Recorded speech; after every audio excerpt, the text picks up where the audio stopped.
Hi, everybody. Welcome back to Ox Talks. It's Thursday, March 28th, 2024. Hope you're having a productive day today.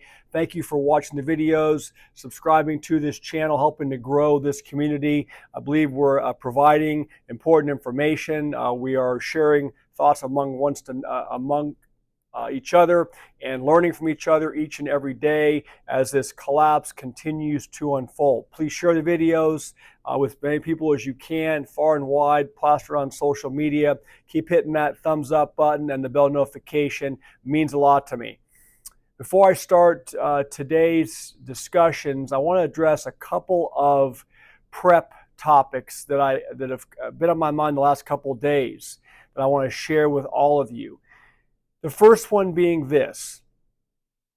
The other night it was middle of the night, 2 or 3 in the morning. I heard some banging outside the house. I jumped up, secured the tool in hand, and made sure that I was at the ready, listening to what was going on. And I make sure I keep, and this is what I'm trying to explain, I make sure that I keep a ear protection at the bedside, at the ready, not only for myself, but for my wife and our kids. I make sure that we all have ear protection in case something went down and there was an exchange within the 4 walls of the property. You would be deaf if you had to use that tool in a closed room or a small environment there. So please make sure that you give that some consideration. And I will tell you, I'm embarrassed to say, I grabbed my electronic headphones, I put them on, and the connection was not strong. The batteries were almost dead, so I wasn't getting that amplified hearing that you get from the electronic ear protection. So of course I went through the next day, made sure all the batteries were replenished in all of our sets of headphones. But whether it's just really good earplugs or electronic ear protection, make sure you consider that as part of the preps in your household. The next thing I want to discuss with you is I had a bit of a cracked tooth. I went in and saw my dentist yesterday afternoon. We got that fixed up, but it took about 3.5 weeks for me to get in to see the dentist because he was so busy. He did a quick little patch job like 3 weeks ago. I had to make an appointment to go back in. Please consider taking care of dental work. Take care of getting your teeth cleanings done on a regular basis. I'm not lecturing you guys. I'm just saying, look, it reminds me of that movie. What was that movie with Tom Hanks from years ago? I think it was called Castaways, where he was stranded on an island after being involved in a plane crash. And I remember a scene in that movie where he got a really bad abscessed tooth or infected tooth, and he had to tie some kind of a string around it and crack it out with a rock. And I remember that scene. The point is, if there is a situation where services are disrupted, or there's a grid down, or a combination thereof, you are not going to be able to go in to see your dentist. It took me 3.5, almost a month to get in to see my dentist just on a regular appointment to fix something that obviously wasn't emergency in nature, but these are things we have to think about. Cleanings as well. The girl that does my teeth cleanings is booked up weeks right now. So get this stuff scheduled ahead of time. Stay up with it. It's like anything else. It should be part of your preparedness plan, if you will, in case something happened. Okay, let's talk about a couple of quick stories I saw today. One is we continue to talk about the job loss in this country. The issue in Baltimore the other day with the cargo ship destroying and taking down that bridge is going to, I mentioned in my video a couple days ago, is going to have an impact on jobs in that area. So today out of Zero Hedge, Baltimore Union warns of job loss tsunami after bridge collapse paralyzes port. It says the lengthy disruption at the Port of Baltimore, one of the busiest ports in the U.S. East Coast, will unleash supply chain snarls and resulting financial pressures for the local economy of Baltimore, Maryland. It's only a matter of time, it says, before companies with direct and indirect exposure of the port start firing workers. Quote, I have 2,400 ILA members who are soon going to be without jobs. Scott Cowan, a president of the labor union's Baltimore local, said in an interview Wednesday, as quoted by Bloomberg. And he goes on to say, since dock workers are based on what's needed at the port, an extended port closure will result in job loss and ripple through the local economy. He said that the federal government has discussed with ILA and the port director now to assist if there is no work. Quote, these longshore workers, if goods are not moving, he says, they're not working. So let's keep a watch on this. Again, it is something that we all need to be paying attention to. It is a serious situation. It's going to result, apparently, in substantial job losses in and around the port in that area. The next article I want to share with you talks about, well, it's inflation. And, you know, the mainstream media is out here every day or every week parroting that inflation's under control, inflation's coming down, the Fed's going to reverse course and cut rates. Well, guess what? Here's an article from CNBC today. The mainstream media mouthpiece for the markets says rents across the United States grew for the first time in 6 months. Only Arizona saw price drops in every metro. I'm just going to briefly touch on it because you got to be aware of this. It says for rent prices for 1 and 2 bedroom apartments grew in March for the first time in 6 months. The monthly cost, I can't believe this, the monthly cost for a 1 bedroom apartment across the United States bumped up to $1,487, a 0.3% increase from February. The price of a typical 2 bedroom apartment also jumped 0.5% to $1,847, according to, it says, a new report by Zumper, a real estate data site. So, look, do not listen to the cheerleaders, things that affect Americans every day, putting food on the table, putting gas in their vehicles, paying rent for shelter for themselves and their family, for their insurance costs. All these things continue to go up. So please don't be fooled.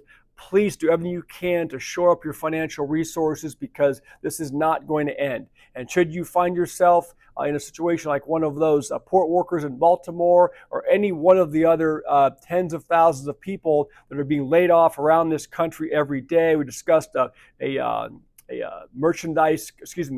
appliance store, high-end appliance store closing all their locations yesterday in Southern California. How many jobs are going to be lost there? So it just continues to pile on. Do your best to have some reserves and do your best to consider implementing a backup strategy for a source of revenue for yourself and your family, meaning start your own business. All right, let's talk about the main article I want to share with you today. Because it is something that we all have to be astutely and acutely aware of right now. And again, it ties back into this immigration crisis, but it talks about the food insecurity in this country, what is happening and could happen to the meat supply, the dairy supply, as diseases are coming over the borders. And this says experts warn, and by the way, it's from today's Zero Hedge. Experts warn mass migration threatens U.S. food security. Mass migration exposes the United States food supply to diseases and parasites that could ultimately affect national security, animal health experts told the Epoch Times. Dr. Michael Vickers has been a veterinarian for about 50 years and served on the Texas Animal Health Commission, the TAHC. The threat to the food supply is already apparent from the past cases of tuberculosis transmitted from illegal immigrants to dairy cows in Texas, he said. Concerns are growing that it's only a matter of time before the U.S. agriculture experiences a fresh disaster on a grand scale, Dr. Vickers says.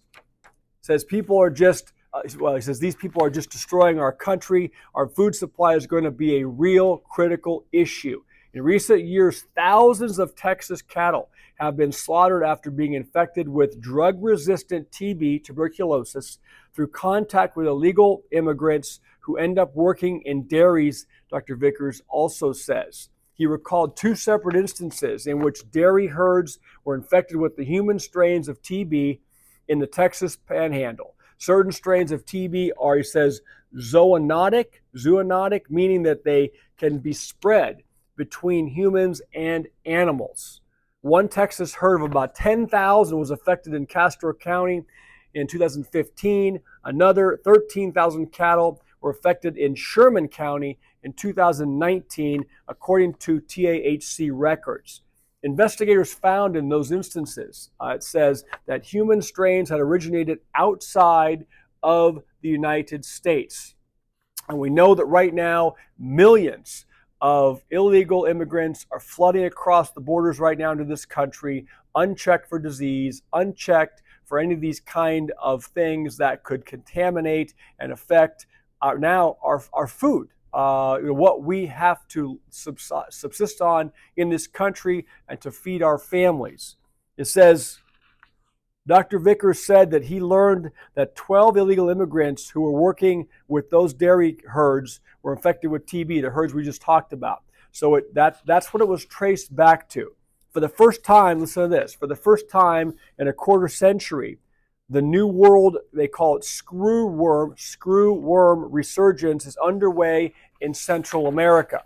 It says a region that many migrants pass through on their way to the United States border. Dr. Vickers fears that the screw worm could make its way into the United States again.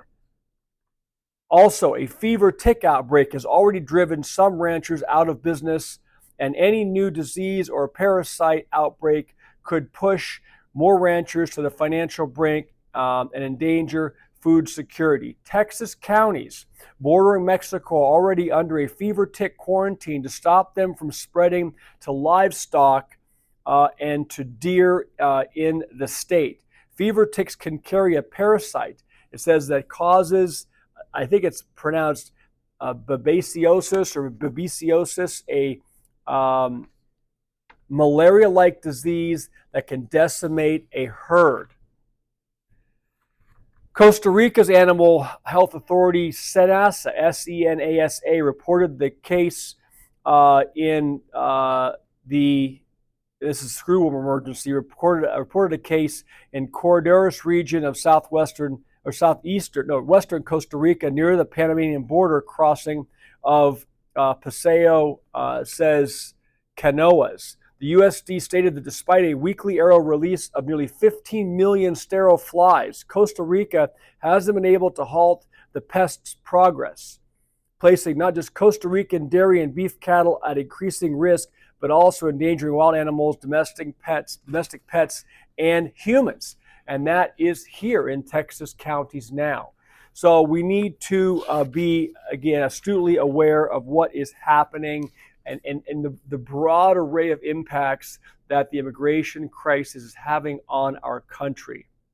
I can't think of a more important thing than our water supply, our food supply, our national security. And these things are now being placed in jeopardy, folks. So I'll leave it there today. That was very important. The markets, I think, were flat today.